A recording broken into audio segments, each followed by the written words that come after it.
figure out what region a project came from by the way it was written. So, trying to increase accuracy by standardization and making sure everything's done the same way.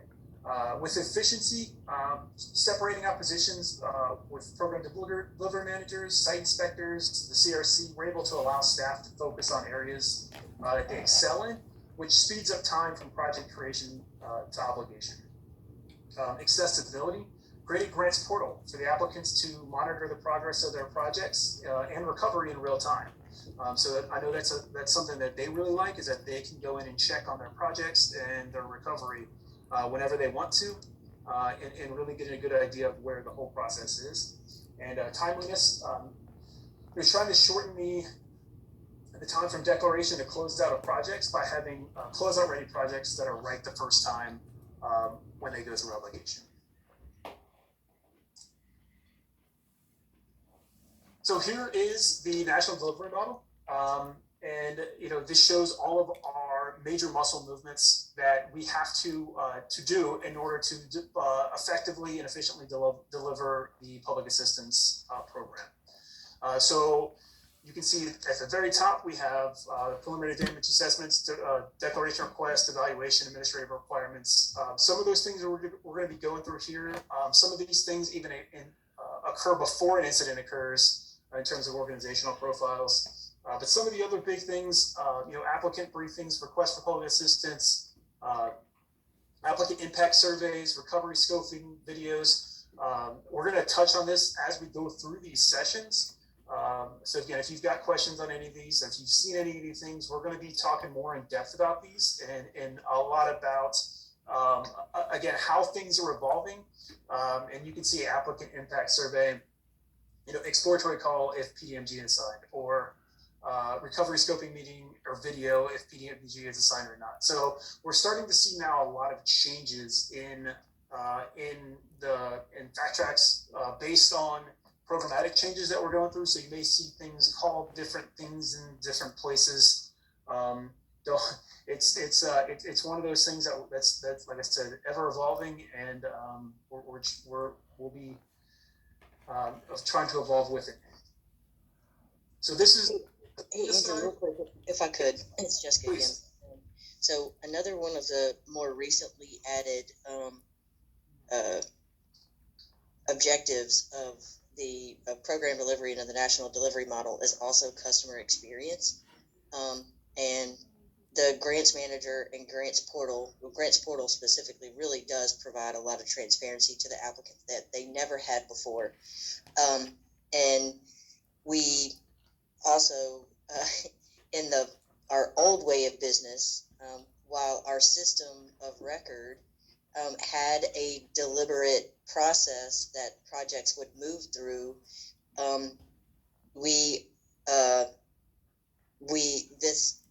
this system really pushes us to be. It's not just that it pushes us to consistency, but that you literally can't work around the system where our old procedures of project development did.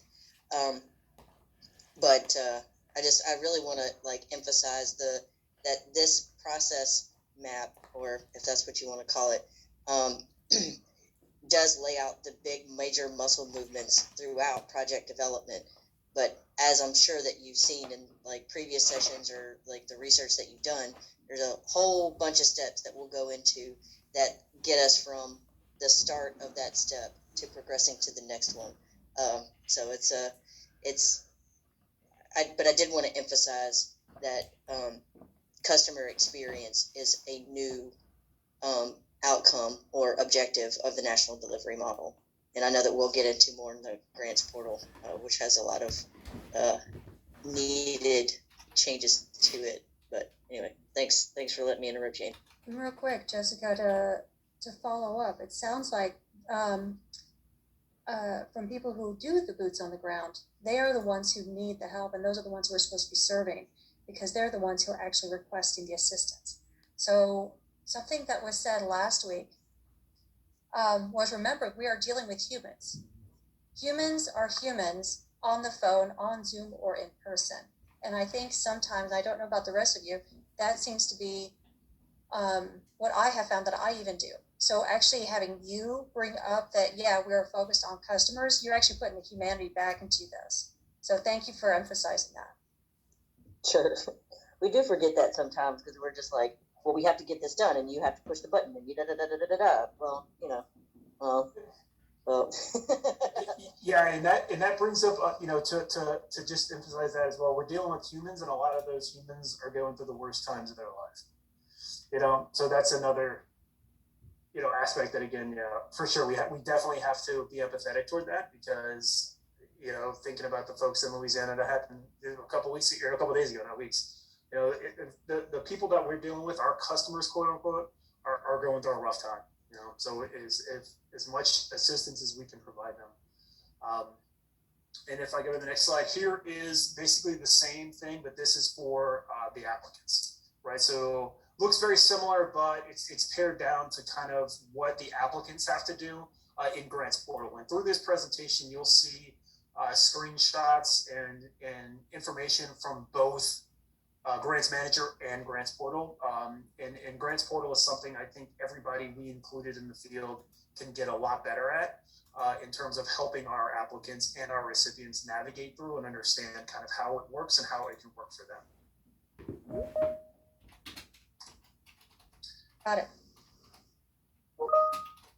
Okay, so here is field roles and responsibilities on the FEMA side. So briefly, and I know y'all already kind of saw this, but kind of want to go over what everybody does, the who's who, as you'll see moving through the system. Different groups of folks have different responsibilities and use Grants Manager and Portal in different ways.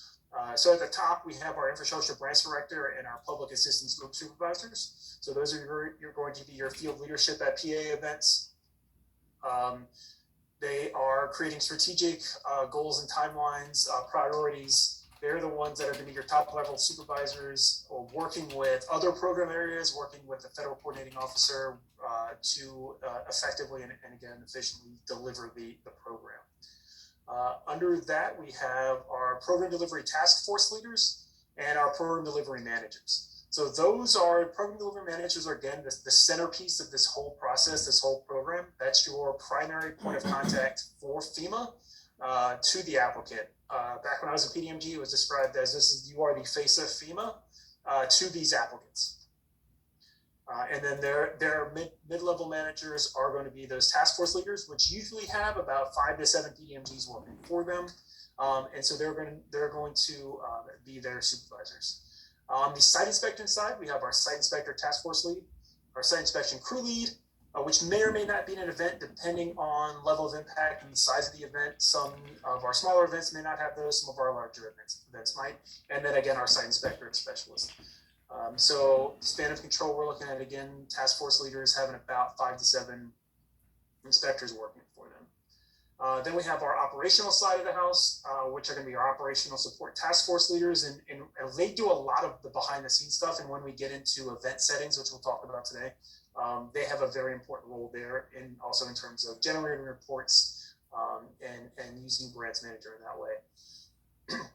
And then we have our partners in EHP, our EHP managers, which are environmental historical protection, and our HMP, which is our hazard mitigation program. So managers and specialists for both of those, and they also utilize Grants Manager in a specific way, and we'll get more into that as well.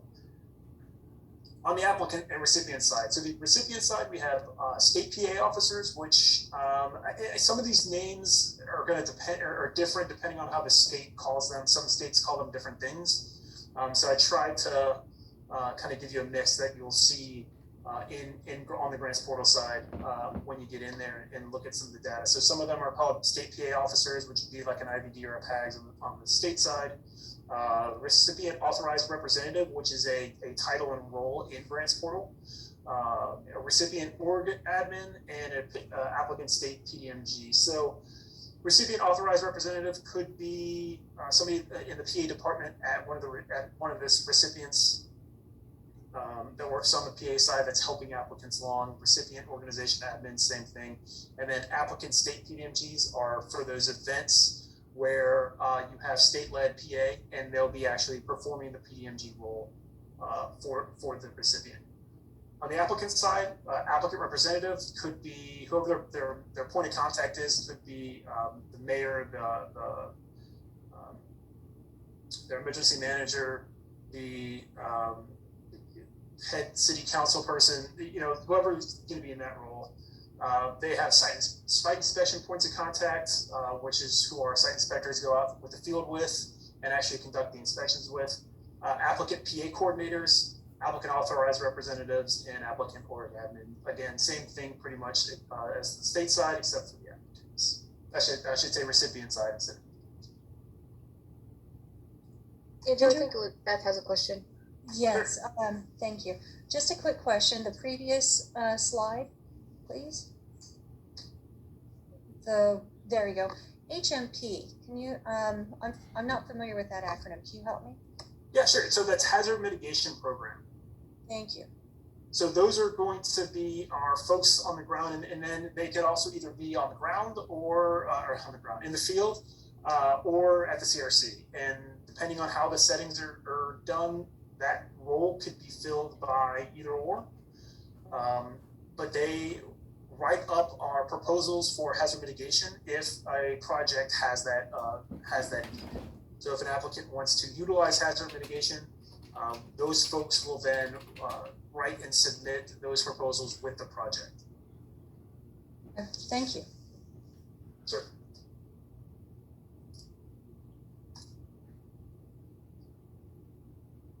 Okay, in this slide, just kind of wanted to go over again what we've already talked about, just how staff utilize Grants Manager Grants Portal. So your IBDs, PAGs, and your state PA officers are really going to use Grants Manager Grants Portal in the macro sense, the macro list sense.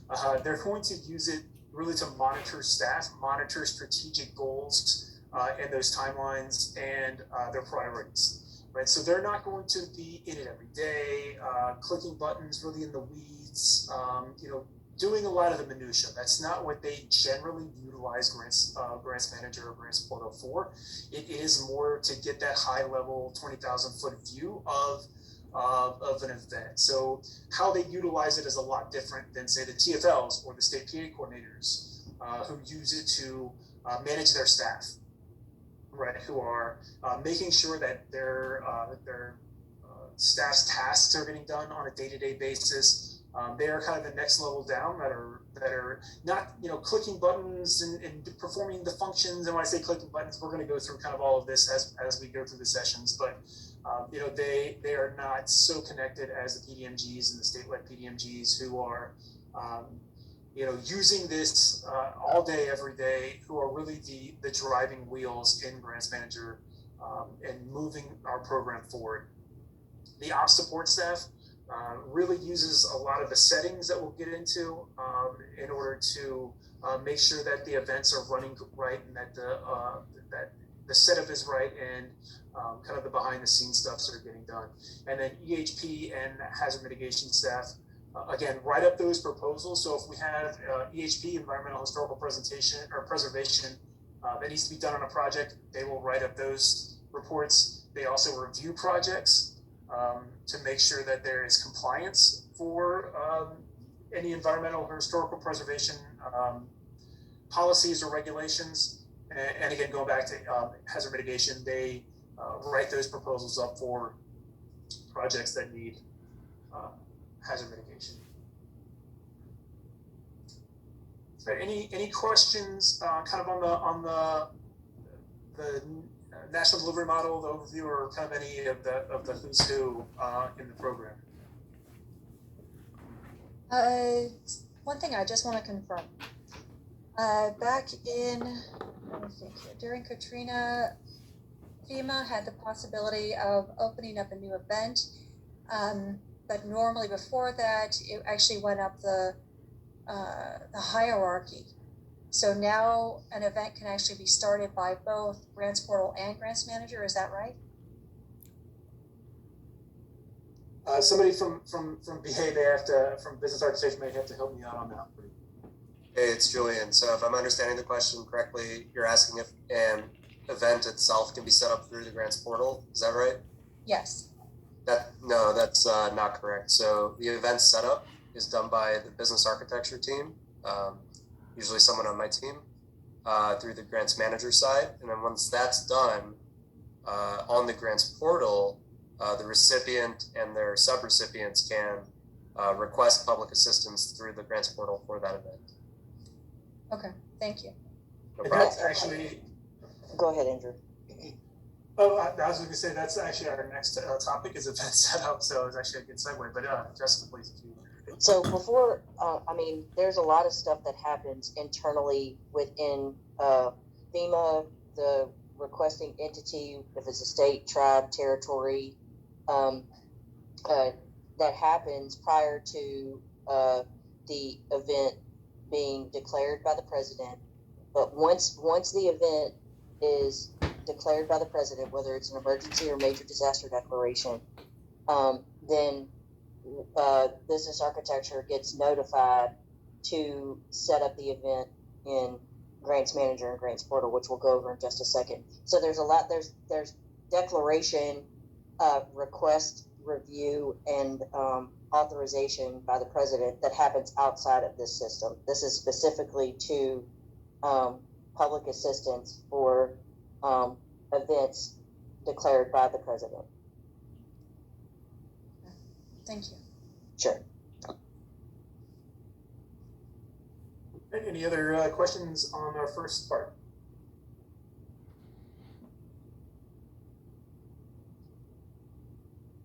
Right, I'm going to stop sharing while I pull up the second part of our presentation.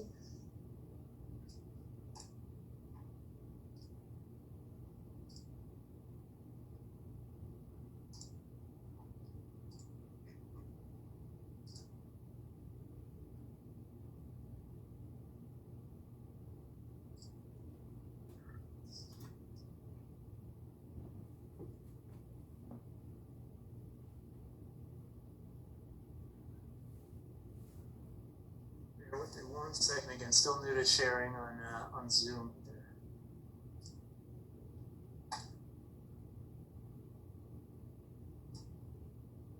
Okay, and actually it looks like we'll first we talk about organizational profiles and applicant event profiles before the event setup.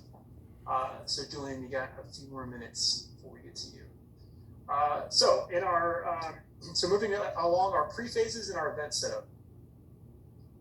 So we're going to talk about organizational profiles, event applicant event profiles, event setup, and event settings.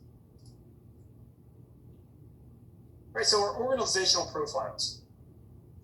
We'll look at those here in a second, but they can be added by recipients and applicants.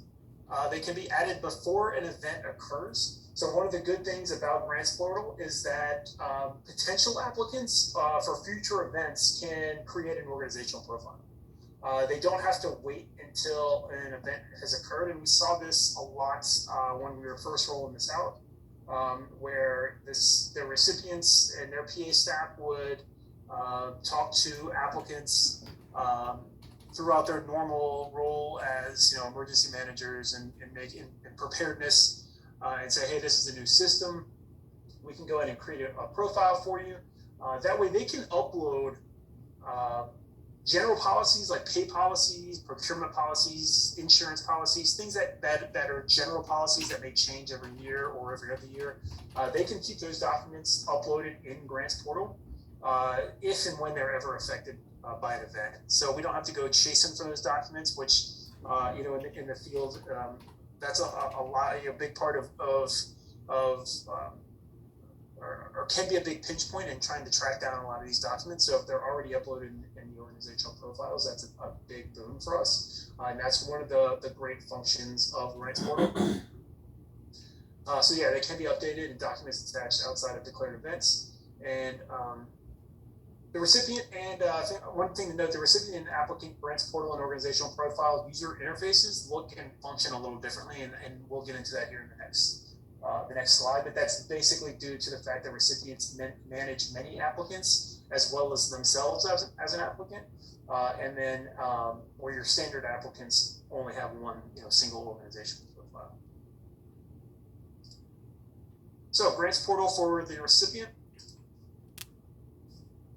And this is their interface. So this is kind of how they see their organizational profile. One thing to note that if you look on the top left or the left side, you'll see where it has my organization, and then also down a little bit subrecipient organizations. So this is where they would manage all of their subrecipients, which are our applicants. So this is a separate kind of area for recipients that regular applicants don't have.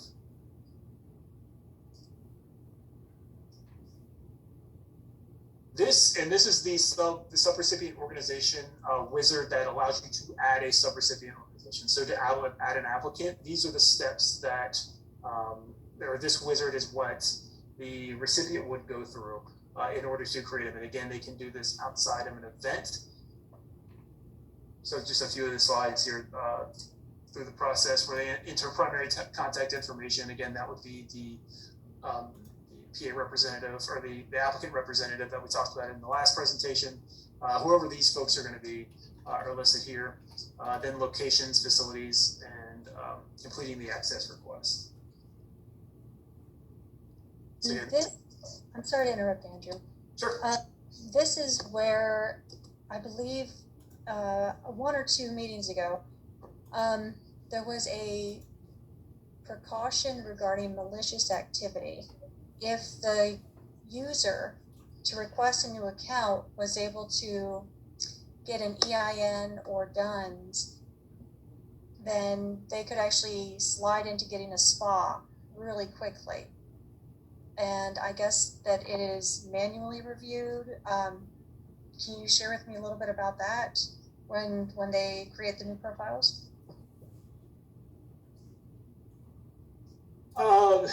That's a good question. I'm not 100% familiar with that. Let me see. I may need to phone a friend and ask if Elizabeth Ryan may have any information on kind of that side. Elizabeth joined us last year. The business architecture, I mean, do y'all know the security requirements for setting up an organizational profile?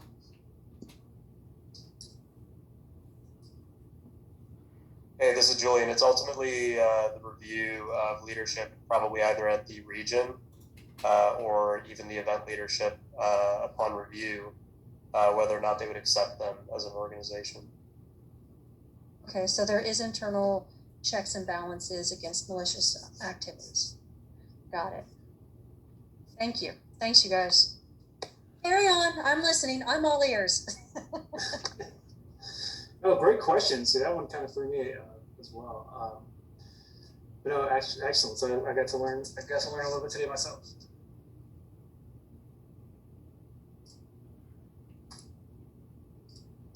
All right, and so our grants portal for applicants, again, that was talking about our organizational profiles and what they look like, and then we'll actually get into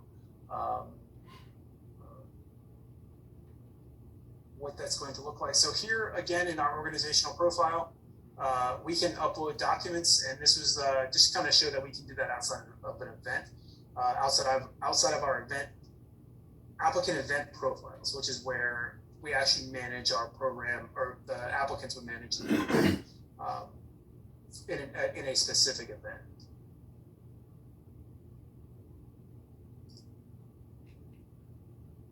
And so here we have an organization. Here's an applicant, which is the City of St. Nicholas, me. And then here again, so we have separate applicant event profiles all within this one organizational profile. So the organizational profile is going to be kind of the holistic profile for an applicant. And then we can then drill down into that applicant for every single event. So if they have multiple events, they can see their process, their projects, their damage inventories, their documents, all for those specific events under their applicant their applicant event profiles.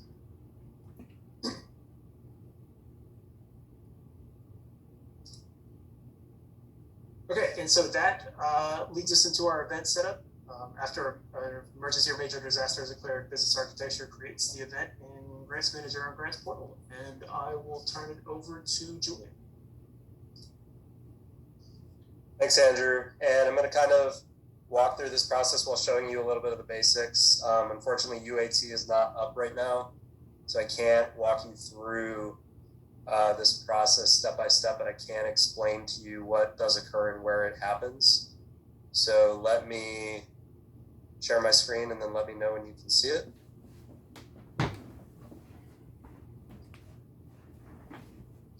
Yes. Great. So everybody on this call should be familiar with at least the dashboard of Grants Manager right now. And that's where I'm at. So what's going to happen come time to set up an event is that obviously business architecture would typically be aware of current proceedings around the nation about what disasters may or may not be arriving. And we're typically kept in the loop through various email chains and email traffic. However, the only ones that mean anything to us from perspective of what and when to set up an event is when we receive a notification from some of our PA headquarters leadership, either our PA branch chief or the deputy branch chief will send us an email containing the declaration sheet. And that's simply a Word document that states that this event is now official. It's been requested by the president and approved. It contains X, Y, and Z categories of work available to the recipient for this event, and it will list the counties that will be in the designated area. So that's an important distinguishing factor we need to keep aware of, is that events are limited by the counties that it is declared for. However, in various circumstances, some events are statewide, meaning all counties within the state are declared, which happens every now and then. So we received that deck sheet through an email from either of those two people or whoever they designate. We review it, make sure that we understand the contents of it. Then we'll come to the grants manager. And from the grants manager, we'll navigate over to the left. And by us, I mean business architecture. Business architecture will do this task.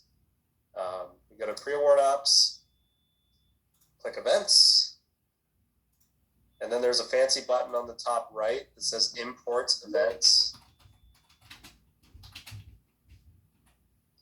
Now from here, I'm not going to actually click on one of these. However, when the disaster tracking system, i.e. DTS, has entered all of the information on this event for FEMA, we are able to see it here and subsequently import it, where it gives us a templatized version of an event page within Grants Manager, and we simply have to fill in the blanks, which is kind of nice. It makes it very easy. So if I were to click on this, it would take me to that, and then I would have to fill in the blanks, and I'm going to go to an example of an event that's already been set up and explain to you what it is, the information we have to enter is. So I'm going to go back to the events page. Just going to click on one of these. This is the COVID event for California. So you'll see this is the event details page. Every event in Grants Manager has one of these, the events detailed page. And this is going to contain all the parameters that defines this event. And they're always going to be laid out in the same fashion. So you're always going to see general information here in the top left and incident information here on the top right. And now I have certain options to click on this page because I have admin roles, but not no other user other than myself and the business architecture team may see some of these options, just an FYI as we go through here. So the example of things that we would have to enter manually ourselves after review of that deck sheet would be things like the recipient, the consolidated resource center that's going to be responsible for processing this event, the phase 3 staff location, the incident type, the incident start date and end date. You notice that sometimes there is no incident end date, especially in the case of COVID, or at least not yet. So when we set things up like this, where the event has begun at the incident start date, but if it does not have a defined end date, we can simply list it as ongoing, and then at some point in the future, when that becomes updated to say, hey, this is now the incident end date, we go back into that event and then we can change this to say whatever that date is. That's not a problem. So those are the basic general pieces of information we have to add. Some other things we might add on here is going to be, sometimes we can add the FCO. Sometimes we do that just because it's easy, but we don't have to do that. Typically, the region could do that as well. But we don't fill out any of the other event staff. That's typically done by the region and then the event leadership. So the only thing we may add here is the FCO. That's the Federal Coordinating Officer. Essentially, they are in charge of that event. Affected counties, this is one of the big points I brought up earlier. This is where we would go to, and if it is not a statewide event, we would go in here and there would be a typical option like you'll see many other places that says manage. And I would be able to go in and manually add each individual county within this declared state under that recipient that has been declared in the incident area for this event. So I would go in and make sure that all of those are correct and match what the deck sheet shows, and then I would add all those, and then those affected counties would be listed. However, this one's statewide, so you do not have to designate individual counties. Causes of damage, this one's pretty simple. For COVID, we list the cause of damage as biological, but there's plenty of others you could list. It just depends on the disaster. So we have pretty much all the options you can see here. Hurricane, flood, tornado, tropical storm, the pretty popular ones amongst others, but it just depends on what the deck sheet says. Categories of work, this is super important because this is listed directly on the list page, and we have to make sure that we are only adding the categories of work that are declared for this specific event. In COVID's case here, it is just category B. So we add both regular EPMs, emergency protective measures, as well as donated resources. Those are the two types of category B work available. The other options, of course, would be category A for debris, which is, of course, very common after a tornado or an earthquake or a hurricane event.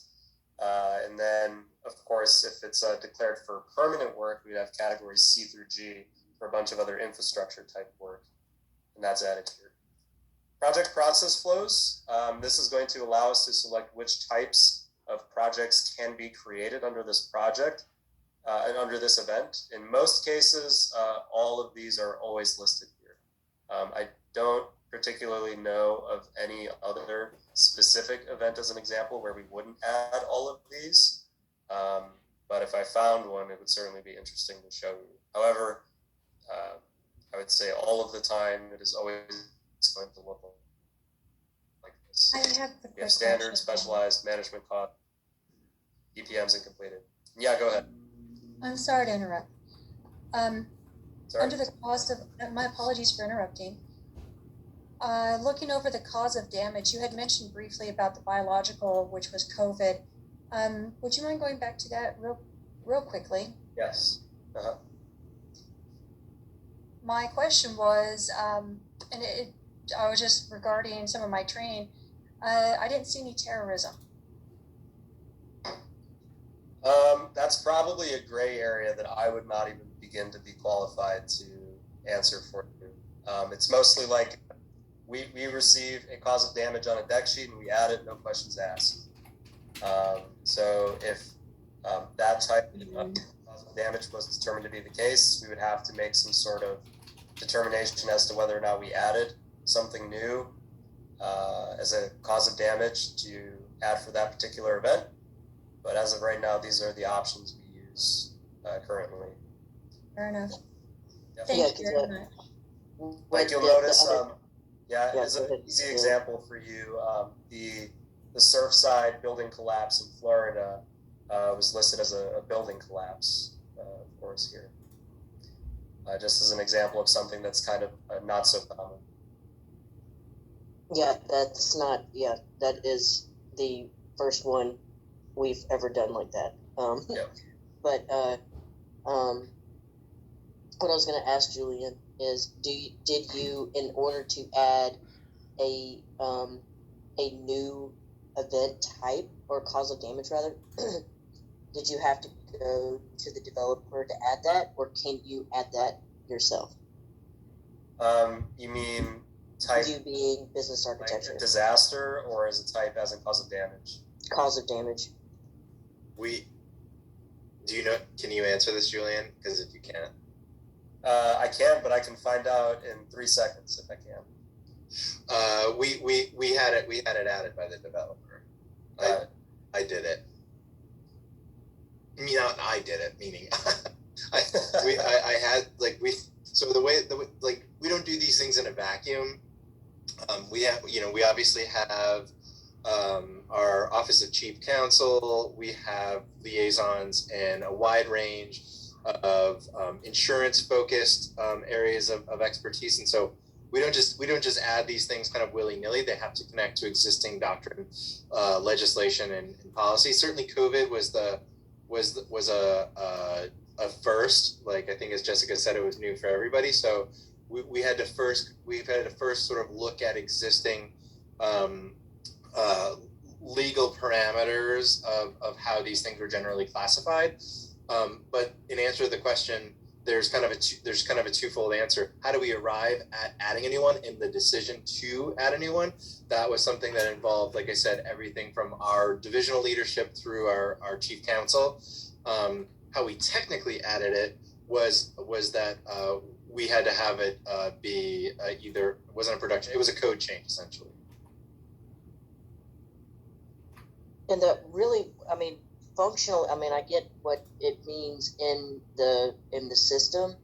The reason why this is important to the program is because the disaster damage that we will repair have to be linked to the cause of damage from the event. So that's why, at least from an eligibility standpoint, it's important for us that this be accurate. Because if it's not, severe storm or something damage unrelated to what resulted from the event that caused the major disaster or emergency, then it's not eligible for public assistance subsequently. Yeah, or worst case scenario, we take money back. Yeah. But that's an excellent point. And I guess for, Elizabeth and Cliff and everybody else from the FTC side, perfect example of this and is if you look at the cause of damage, particularly biological, you can see who added it. That is clearly not a FEMA employee.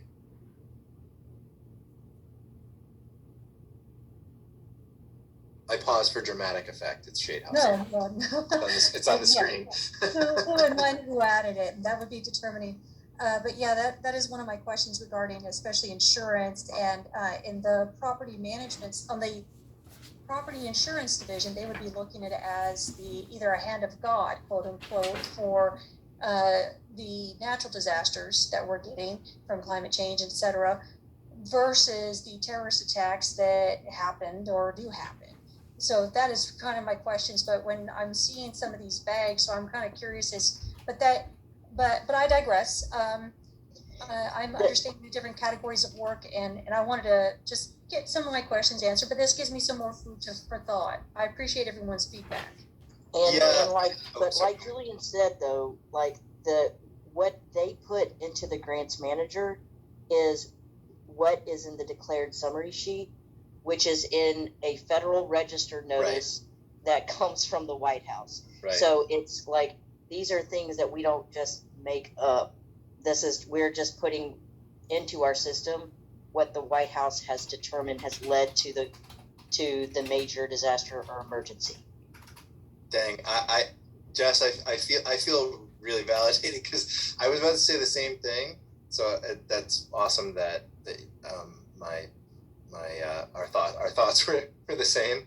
To put a finer point on that too, everything Jessica said was exactly what I want to make sure we highlight here, because this is a fundamental difference between what you're looking at and every system probably you guys currently work at, which is the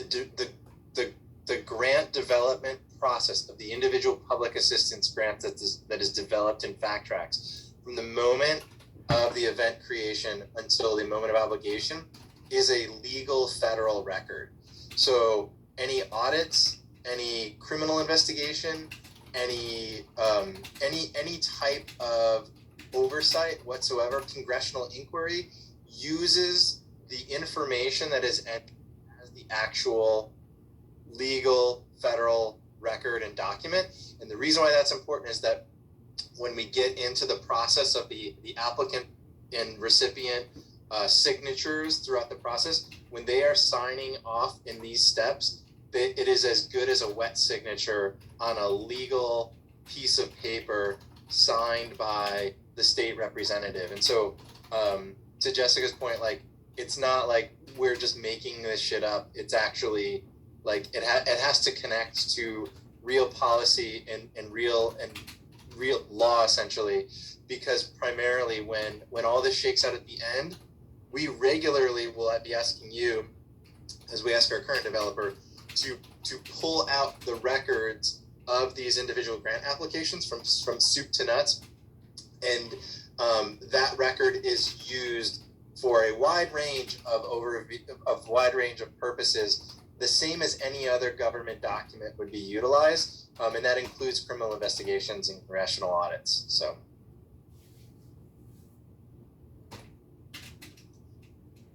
Cool. Thanks, Andrew. I think we're at time now. I think this was scheduled to end at 4:30. I was having fun. This is so good information, you guys. I really appreciate it. Yeah, this is Julian again, and this is of course something that anytime I would be happy to walk you through in more detail, or even in the case of in the future that we do receive like a new declaration that we would set up, that it's something that we could document a little more thoroughly so that we can walk you through that process. Julian, we'd welcome that. Thank you. Of course, yeah. And is there a way that we can continue on at a later date to continue on with the project process flows that you were just getting into? Yeah, of course, no problem. And those topics will be scheduled for Tuesday and Wednesday next week. I believe Ben, you wanted to have 3 sessions to discuss the delivery team. Yeah. No, I think obviously their schedules are pending. It would be great to have them next week. I also think I don't know if Andrew or any of the other field delivery team on the call. Maybe we can think of. I don't want to say a quiz, but I want to make sure that we can ask some key questions of the FTC team to see whether or not we might be either moving too fast, diving into detail, or something like that. So I want to reserve a little bit of time up front so we're not just kind of inundating them. And then we'll also ensure that we have our Camtasia turned on to record the next session, because I realize that this is information that you're probably going to be wanting to continue to draw from in the long term. But thank you, Jess. Thank you, Carrie and Jessica and Madeline and not sure who else is on, but Elizabeth, for helping us out. This has been really good. Appreciate it.